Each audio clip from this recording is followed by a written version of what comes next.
मागील जवळपास 3 महिन्यापासून आज आंदोलनाचा 66 दिवस आहे, पण 3 महिन्यापासून नांदेड जालना समृद्धी महामार्गासाठी शासनाची जे भूसंपादनची प्रक्रिया जी आहे आणि त्यामध्ये शासन जे शेतकऱ्यांना मोबदला देणार आहे त्यामध्ये इतका मोठा दुजाभाव आम्ही भारतात कुठे कोणत्याही राज्यामध्ये पाहिलेला नाही।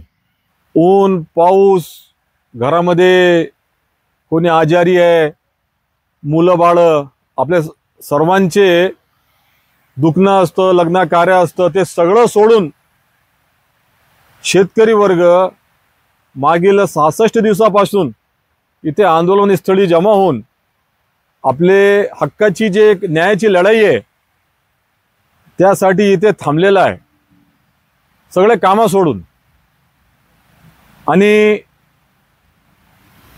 निवडणूकमध्ये आणि प्रत्येक वेळेस राज्यकर्ते जे असतात निवडणूकमध्ये येण्याच्या अगोदर आणि निवडून आल्यानंतर बी त्यांचे एकही शब्द असतो, शेतकरी आमचे मायबाप, शेतकरी आमचे मायबाप।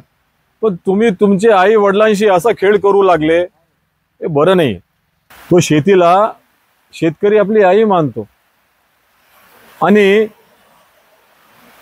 शासन ते GR काढून आपल्या राज्याच्या तिथे लोकांच्या भल्यासाठी जमीन अधिग्रहण करतात आणि ते आपल्या रजावर दगड ठेवून ते शासनाला ते जमीन देण्याची ते तयारी ठेवत्या।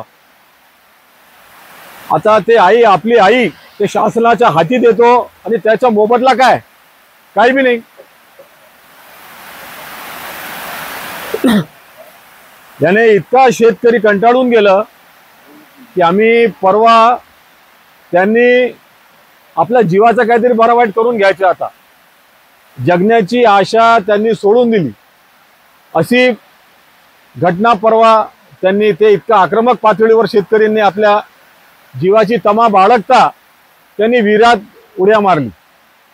इतकी सारी पोलीस यंत्रणा त्यांना गाफील ठेवून आता तरी जे शासन करते, राज्य करते, ते स्वतःला राजेने म्हणतात, स्वतःला म्हणतात की आम्ही ग्रामसेवक आहे। अरे हे कोणता न्याय आला? आता बघा सगळे लोक घर बार शेती त्यांचे रोजचे जीवन यापन सगळं सोडून इथे बसलेले की आमच्या जे मोबदला जे आहे ते तरी आम्हाला भेटावं।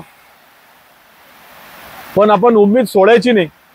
तुमची जी एकजुटता आहे दिलीप शेठ, सर्व जितके बी मोरे साहेब, जितके बी मंडळी आहे, न्याय तर आपल्याला भेटणार आज नाही तर उद्या, पण आपण हिंमत सोडायची नाही। तुमच्या जे एक संघर्ष आहे त्याच्यामध्ये आम्ही बी काहीतरी खाडीच्या आणि काहीतरी काही वाटा लावा म्हणून इथे आम्ही आलेलो आहेत की आम्ही आमच्या व्यापाराच्या निमित्ताने सकाळपासून रात्र, जसं तुमची अवस्था तशी आमची अवस्था व्यापारामध्ये, पण शेतकरी काय, व्यापारी काय, उद्योजक काय, आज तुमच्यावर आली उद्या आमच्यावर बी येऊ शकते। शेतकरी आमचे मायबाप, आम्ही कैवारी, आणि असं त्यांनी वर्ताव करणं हे फार चुकीचं आहे, फार चुकीचं आहे। सगळं व्यापारी वर्ग, आम्ही बाधित जितके शेतकरी वर्ग आहे त्यांना न्यायासाठी आम्ही तुमच्या सोबत आहोत। जेव्हा बी तुम्हाला असं वाटणार की भाई आम्ही तुमच्या सोबतीमध्ये राहून काहीतरी तुमच्यासाठी करावं, आम्ही तयार आहे त्यासाठी। अगर शासनाने लवकरात लवकर निर्णय नाही घेतलं तर आम्ही आमचे जे व्यवहार आहे ते आम्ही बंद करण्याची आमची पूर्ण तयारी आहे। शासनाने अधिवेशन संपण्यापूर्वी काहीतरी ठोस निर्णय आता या बाधित शेतकऱ्याच्या जमीन मोबदल्याबद्दल घ्यावं। जालना शहरातील सर्व व्यापारी वर्ग तुमच्या सोबत आहे आणि आम्ही तुमच्या हक्कासाठी आम्ही तर आमचा व्यवहार बिलकुल शासनाला कळवणार आहेत की आम्ही बंद ठेवणार आहे। आणि सोबतच आमचे जे मराठवाड्यातील जितके बी आमचे जिल्हा व्यापारी महासंघाचे घटक आहे, मराठवाडा चेंबरचे आमचे सचिव इथे सोबत माझे आहे, तिथे बी ते सांगणार की तिथे बी एक निषेध म्हणून काळी फित्या लावून या काहीतरी निषेध म्हणून आम्ही ते शासनाला बोध व्हावं त्याच्या आम्ही निर्देशन करणार आहोत मराठवाडा पातळीवर।